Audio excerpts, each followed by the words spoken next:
L'histoire commence en 2012 quand, parti de Johannesburg, je décide de traverser l'Afrique du sud au nord. Hello! Premières images en Éthiopie. Je quittais Moyale, c'est-à-dire la frontière ce matin. J'ai déjà fait 85 km. 4 mois et 6000 km plus loin, j'arrive au Malawi. Du Malawi, on ne sait rien ou presque. Madonna y a adopté ses enfants, un tiers de sa surface est occupé par un lac, et les poissons tropicaux multicolores qui peuplent les aquariums européens viennent de ce même lac. Ma route me mène à Sengabe, petit village de pêcheurs sur les bords du lac. Là, je rencontre Maike. Elle s'occupe d'enfants handicapés ou orphelins dans un centre de jour qu'elle a elle-même créé en 2008. Le courant passe.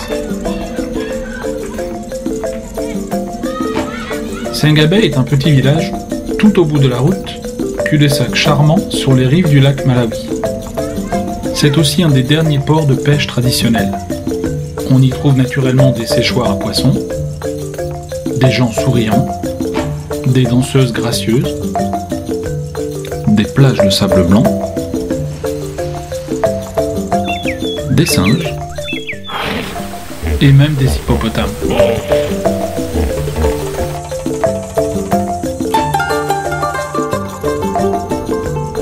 Le centre d'accueil a son propre jardin, mais l'utilisation massive d'engrais chimiques en a épuisé le sol.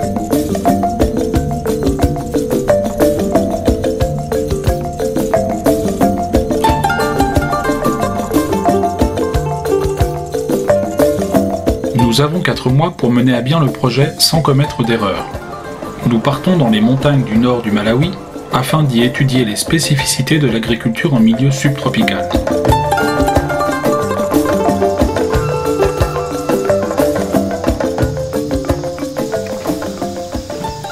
À 1200 mètres d'altitude, l'ambiance est très différente. Il fait 5 degrés de moins, les pentes de la montagne sont couvertes d'une épaisse forêt tropicale, l'eau est partout et ruisselle en abondance. Loin des rives surpeuplées du lac, on trouve ici un calme propice à l'étude.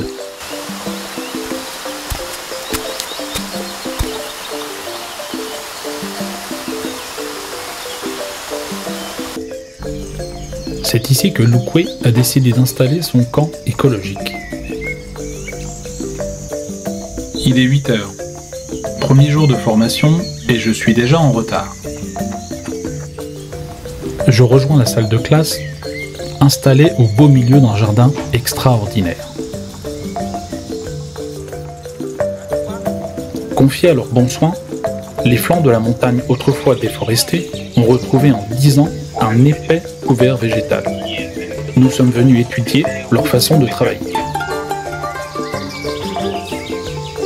Aux cours théoriques, succèdent les exercices pratiques, sur le terrain, dans la plus pure tradition africaine.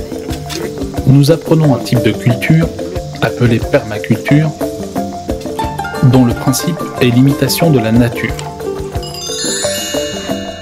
Fraîchement diplômés, nous rejoignons bientôt les plages de sable de Sengabe. La saison des pluies approche, il est grand temps de se mettre au travail. Maike expose le projet au personnel, qui se montre tout de suite très enthousiaste.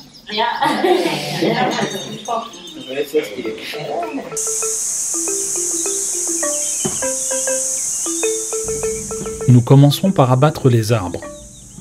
Ces jets Mélina, importés d'Inde dans les années 50, servaient à la charpente. Malheureusement, ils produisent des fruits très acides qui brûlent tout le terrain alentour.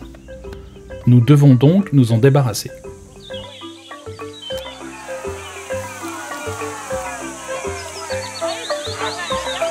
Peter creuse les canaux d'irrigation qui vont nous permettre de récupérer les eaux grises issues de la maison.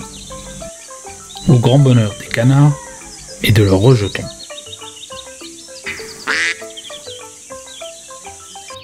Les arbres étant coupés, la place retrouvée, nous décidons de dessiner notre jardin. Nous choisissons une forme circulaire, appelée mandala, qui en saison des pluies nous permettra de collecter l'eau aisément, tout en facilitant la circulation et l'entretien de notre jardin. Nous plantons une grande variété de plantes, fleurs, salades, qui pousseront en synergie, s'apportant mutuellement les nutriments essentiels. Toutes sont issues de notre pépinière installée non loin.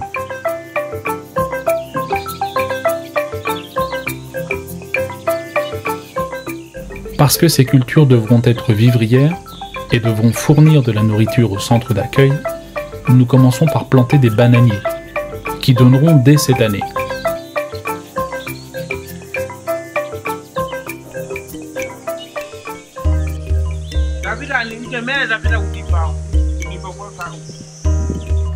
Sur la partie basse du terrain, les enfants s'appliquent déjà à reboiser.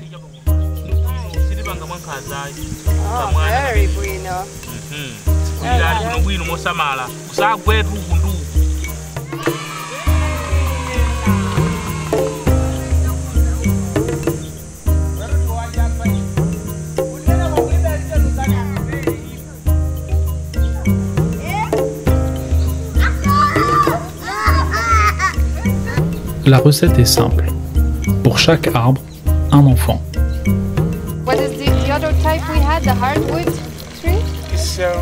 Chaque arbre reçoit un nom et chaque enfant est en charge de l'arrosage, de l'entretien et de la protection de son arbre jusqu'à son âge adulte.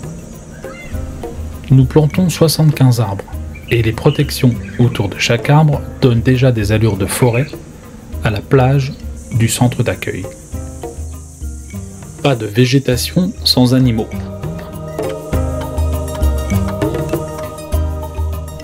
En parallèle, nous fabriquons un poulailler qui accueillera bientôt les poules qui fourniront les œufs et aussi les fientes pour la production de notre engrais naturel.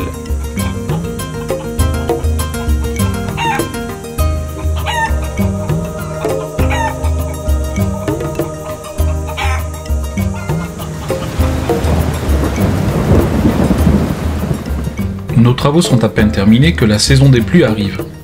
Arrosons généreusement nos jeunes plantations.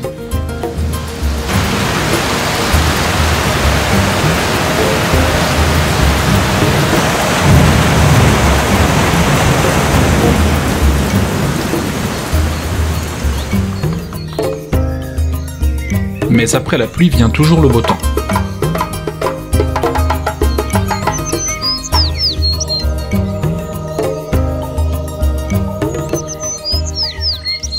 Cette pluie providentielle a réveillé les habitants du jardin.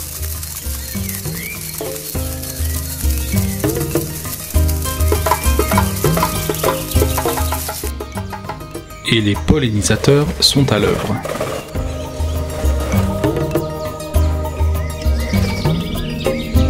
Nos piments, autrefois rachitiques, poussent vigoureusement. Notre jardin fonctionne à plein. Après quelques semaines, il s'est déjà paré d'une belle couverture végétale.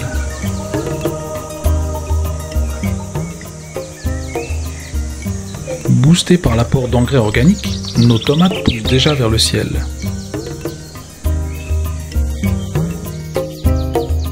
Les enfants sont partie prenante. Sous couvert de jeu, on leur apprend la taille des tomates.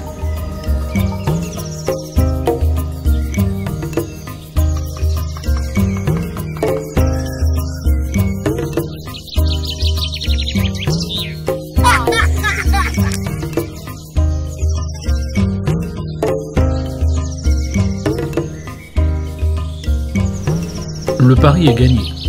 4 mois après le lancement du projet, nous consommons déjà des produits issus du jardin.